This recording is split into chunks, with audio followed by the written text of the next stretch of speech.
peer group that suggests that bigger is better. You've bucked the trend. Why and how? Thanks, Guy. And, you know, I do compliment Ron as well on, as Mike did earlier, on sort of the principles that he laid out of our business.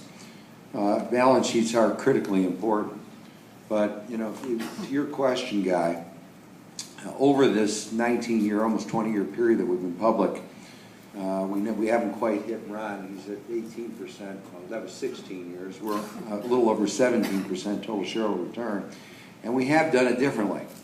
The 19 going to 24 assets, we made the decision fairly early on that consolidation would be part, you know, that we would acquire assets and be part of consolidation, but it wouldn't be our principal growth vehicle. I mean, first, of course, is organic growth. It is executing better than the next guy. And we've always focused on high-quality assets and continue to focus on high-quality assets. And I think the market generally is moving in that direction. When we went public, there were, I think, about 2,100 centers as defined by the ICSC, which is our industry organization, International Council of Shopping Centers.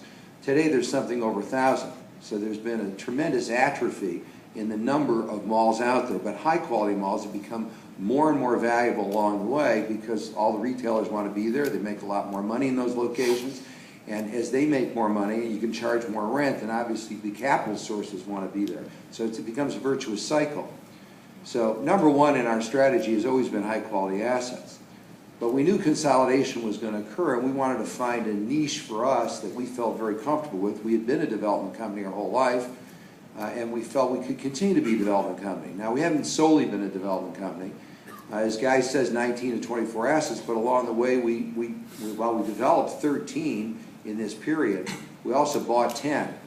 But we also were willing to recycle assets and sell them, which is something that most of our peer have not been willing to do, at least on any consistent basis. So we actually would have grossed up to 42 assets, but now we're netting to 24 as we've sold 18.